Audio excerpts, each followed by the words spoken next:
Sublime বিডির নতুন ব্লগে সবাইকে স্বাগতম।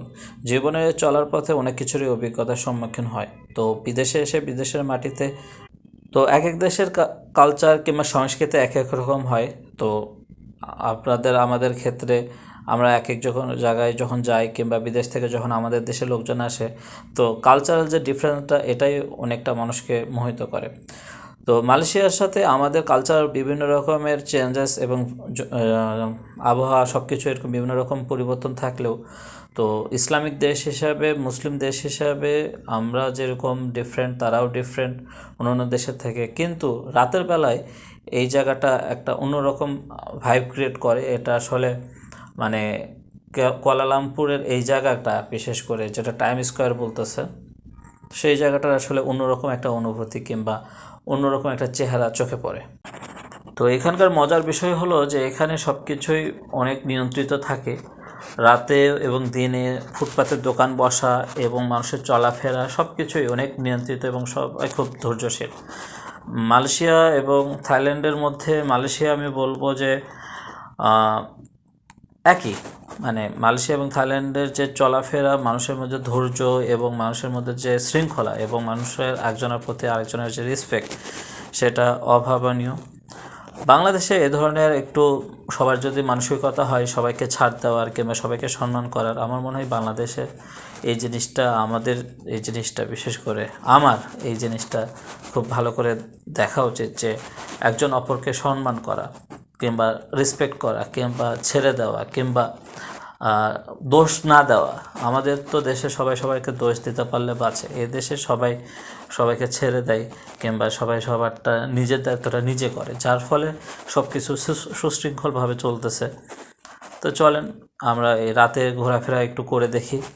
তো আমরা যে টাইম স্কোয়ারে আছি, টাইম স্কোয়ারে প্রথমে আপনারা ওই পাশ থেকে আমরা হেঁটে হেঁটে আসলাম, এসে এখন এই যে হেঁটে হেঁটে যাচ্ছি, সামনে বিভিন্ন রকমের শপিং মল আছে। আমরা একদম টাইম স্কোয়ার থেকে শুরু করে হাতের ডান সাইড দিয়ে আমরা প্যাভিলিয়নের দিকে আগাবো। প্যাভিলিয়নের সামনে থেকে দেখি কি কি আছে।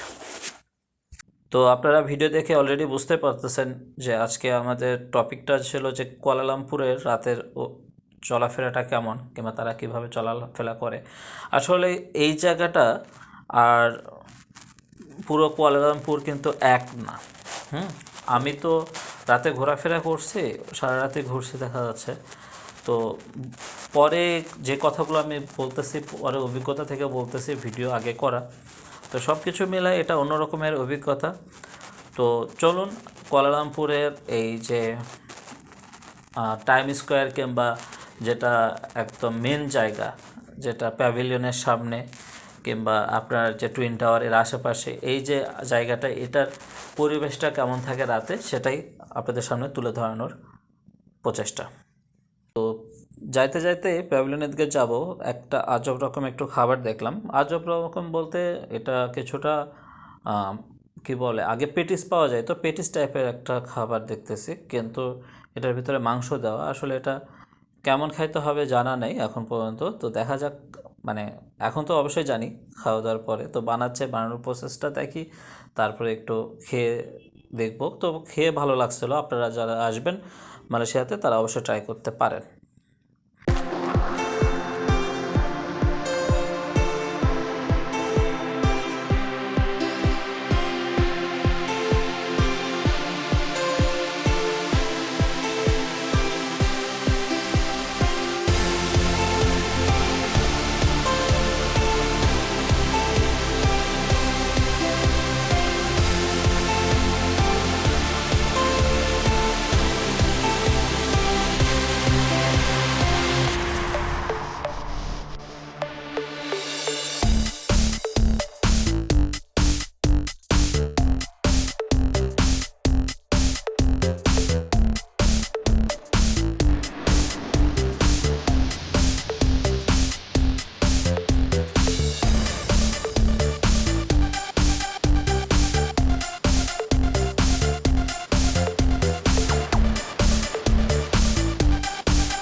তো প্যাভিলিয়নের সামনে আপনারা দেখতেই পাচ্ছেন কেমন কি পরিবেশ। সব কিছু মিলায় প্যাভিলিয়নের যে বিষয়টা, যে এখানে আপনি 8টার আগে আসতে হবে শপিংয়ে, 8টা 9টার পরে আপনি আর শপিং করতে পারবেন না কোনো কিছুই তো ভালোভাবে। অ্যান্ড সবচেয়ে প্যারার বিষয়টা হলো আপনি যখন ঘুরতে আসবেন, সাইট সিইং করে আবার শপিং করতে আসা, তো এটা মিলে একটা ঝামেলাই হয়ে যায়। কারণ সকালে সাইট সিইং করে আস্তে আস্তে সন্ধ্যা হয়ে যায়, ফ্রেশ ট্রেশ হয়ে আবার যদি শপিং মলে আসেন তাহলে এইভাবে হয় না, এত বড় বড় শপিং মল। তো যারা ইলেকট্রিক আইটেম নেবেন তারা মনে রাখবেন যে প্যাভিলিয়ন কিংবা TRX এই দুটাতে ইলেকট্রিক আইটেমের জন্য ভালো না, তো কিংবা কালেকশন নাই। কসমেটিক্স অ্যান্ড ক্লোথস এগুলোই প্যাভিলিয়ন এবং TRXের জন্যে। অ্যান্ড সেকেন্ড কথা হলো যে আপনি প্যাভিলিয়নে আপনি অ্যাপেলের কোনো শোরুম পাবেন না, অথরাইজ শোরুম। তো প্যাভিলিয়নের সামনে এরকম আপনি সব কিছুই দেখতে পাচ্ছেন। প্যাভিলিয়নের সামনে থেকে মনে করেন যে সবাই সুন্দর একটা ফোয়ারা আছে, তো যে জায়গা থেকে আপনি ছবি টবি তুলবেন অ্যান্ড শপিংয়ের সময় তো শপিং করবেন। আমার আগের ভিডিওতে আমি প্যাভিলিয়ন এবং TRX দুইটার নিয়ে একটু তুলে ধরার চেষ্টা করছি যতটুকু পারছি। অ্যান্ড অফারগুলো অবশ্যই এই বাইরের দেশে আসলে বিভিন্ন রকমের অফার থাকে। অ্যান্ড এই জায়গাতে বিভিন্ন রকম আউটসাইডে 7-Eleven স্টোর আছে এবং বিভিন্ন রকম খাবার তো আপনারা দেখতেই পাচ্ছেন, আমার সাথে সাথে ভিডিওতেই দেখতে পাচ্ছেন। তো একটা বিষয় ছিল যে সব কিছু না এখানে well organised and security issue যেগুলো আপনি চিন্তা করবেন, আসলে যে চিন্তা নিয়ে চলে সেরকমই, ভালো খারাপ মিলেই জগৎ। তো আপনি আমি মিলে যতটুকু না চিন্তা করি তার থেকে সেই দেশের জনগণ কিংবা সেই দেশের যত মানুষ আছে তারা তাদের এই ব্যবসা কিংবা তাদের দেশের মান সম্মান অনেক কিছু নিয়ে বেশি চিন্তা করে। তো বিভিন্ন রকমের জিনিসপত্র আছে, আমরা অনেক এর মাঝে কোনো কিছু ওরকম ফেস করি নাই। এবং ট্রাভেল এজেন্সির সাথে যেসব জিনিস নিয়ে ইস্যু থাকে সেগুলো ছাড়া আমাদের ওই দেশে যায় কোনো রকম ওরকম সমস্যায় পড়তে হয় নাই। তো বলতে বলতে এই যে আমার আফসোস থেকে গেল, অবশ্যই মালয়েশিয়া আসলে এরপরে এই জায়গার শর্মাটা খাবো। দামাস্কাস যে শর্মাটা, এটা লোকমুখে শোনা এটা নাকি একটা কার্ড ছিল আগে, তারপরে এই এতই পপুলারিটি পেয়েছে যে এটা পুরোটা বিল্ডিংটাই তাদের, এখন তাদের 4তলা 5তলা পর্যন্ত তাদের পুরোটাই নিচতলা। সবসময় আমি দিনের বেলায় আসি, যখন দিনের বেলায় এখানে লাইন পেয়েছি। তো সব কিছু মিলে এখন আর এটা অ্যাভেল করা হয় নাই কিংবা এটাতে ট্রাই করা হয় নাই। হয়তো নেক্সট টাইম, যেহেতু এবারের সময়টা কোনো জায়গায় দাঁড়ায় সময় দিব সেই সুযোগটা হয় নাই। অ্যান্ড এটা আমার কুয়ালালামপুরে ফার্স্ট ভিজিট। সো দেখতে পাচ্ছেন লাইন কতটা বড় আর মানুষ কতটা ধৈর্য ধরে এখানকার খাবার খাচ্ছে। তো যাই হোক, আবার বলতে বলতে এই মোড় থেকে ডান পাশ দিয়ে গিয়েছিলাম, আবার ওখানে ভিজিট করে প্যাভিলিয়নের সামনে থেকে আপনাদেরকে ঘুরাই নিয়ে আবার চলে আসলাম টাইম স্কোয়ারে। এখানে আসলে আমাদের বাংলাদেশে গুলশান 2-এতেও এরকম প্রচুর LED এবং প্রচুর লাইটের খুব একটা ট্রেন্ড, একটা বিষয় চালু হয়েছে। বিদেশিরা যারাই ভ্লগ করতে আসে তারা আমাদের গুলশান 2 টাইম স্কোয়ার আছে, আমরা তো আসলে প্রাউড করার বিষয়। অ্যান্ড ক্যামেরাতে অনেক কিছুই সুন্দর লাগে, আবার খালি চোখে তার থেকে বেশি সুন্দর থাকে, তো ভাইস ভার্সা থাকে। তো এখানে আমি বলবো যে রাতের বেলা আমাদের থেকে তো মালয়েশিয়া অনেক উন্নত, তো সেই ক্ষেত্রে তাদের LEDর সংখ্যা কিংবা তাদের ব্র্যান্ডিংয়ের সংখ্যা অনেক বেশি, আমাদেরও কম যায় না, আমাদের 2 নম্বরে এরকমই একটা ভাইব পাওয়া যায়। তবে হ্যাঁ, কিছু কিছু জিনিস তো চেঞ্জ থাকবেই কান্ট্রি ওয়াইজ, তো এই আর কি।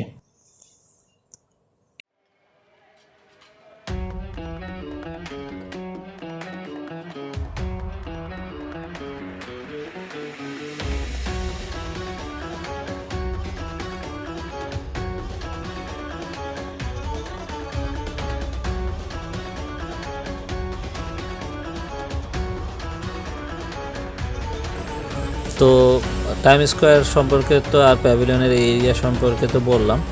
এখন আরেকটা বিষয় হলো যে এই যে শর্মাটা আপনারা দেখতেছেন, এটা আসলে ইনসেন লেভেলের একটা মজার একটা শর্মা, যেটা আসলে একটু আগে আফসোস করে আসলাম দামাস্কাস শর্মা দেখে। তো ওইটারই একটা লোকাল ভার্সন বলা যায়, কাট টাইপের। তো এখানে সবাই এটার পাশে কিছু সিটিং রাখা আছে, সিটিংয়ে বসে খাচ্ছে। সো দে আর লাইক কী বলবো, তো তারাও দামাস্কাসের, তারাও অথেন্টিকই বলতেছে। জাস্ট তাদের সাথে কথা বললাম, শেফদের বাসাও দামাস্কাসের। তো এটা এই টাইম স্কোয়ারটা পার হয়ে এসে কেকেভির সাইডে, তো এখানকার থেকে ট্রাই করতে পারেন। তো তাদের কাছে চিকেন এবং বিফ দুইটা শর্মাই আছে, এবং তারা এই যে রুটি টাইপের যে নান কিংবা রুটি টাইপের যেটা আছে এটা দিয়ে করে দিতেছে। তারা চাকুতে প্রথমে হালকা ছোট করে কেটে নিয়ে দেন সেটার সাথে সস এবং সালাদ মিক্স করে দিচ্ছে। তো তারা খুব ফাস্ট, এবং বিশ্বাস করেন এই জায়গাটা এত পরিমাণ হিট, মানে এখানে দাঁড়ানো যাচ্ছে না। আমি এত দূর থেকেও যে পরিমাণ তারা যে কীভাবে কাজ করতেছে এটা বলে বোঝানোর মতন না। তো এই আর কি। তো মূলত এটার সাথে আপনার সস হিসাবে তারা দেখলাম যে টক দইটা ইউজ করতেছে, একটু হেভি টক দই, মানে হালকা গার্লিক ফ্লেভারের। তো মজা, খুবই মজা আসলে। এই মানে কি বলবো, আমি বাংলাদেশে এরকম শর্মা ট্রাই করি নাই, তবে সাদেক এগ্রোর মনে হয় একটা আছে এরকম, করবো করে করা হয় নাই। তবে দেখি কি করা যায়, এটার সম্পর্কে আসলে কম্পেয়ারটা করতে পারতেছি না। তো এগুলো আমার ট্রাই করার মধ্যে নতুনের মতন হচ্ছে, ভালো লেগেছে, আপনারাও ট্রাই করতে পারেন।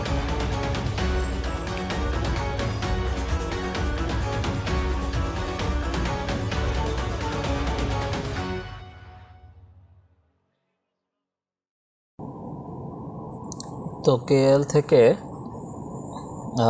আজকে আমাদের চলে যাব। তো এতক্ষণ আমরা টাইম স্কোয়ারের আশেপাশে জায়গাটা দেখলাম, এবার আসলাম হলো যে আমাদের হোটেলটা, যেটা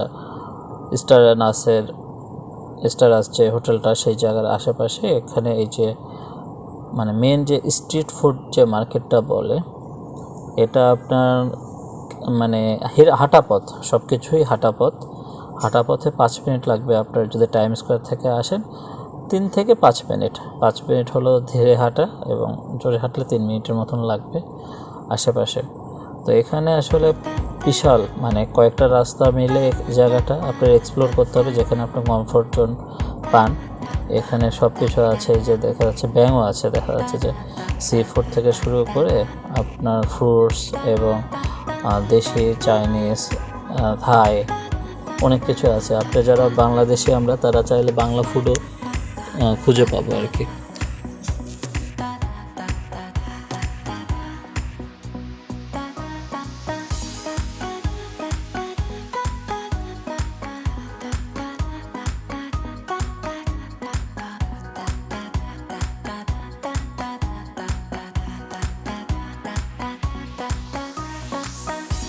তো এই জায়গাতে সব প্রাইস রেঞ্জেরই জিনিসপত্র আছে।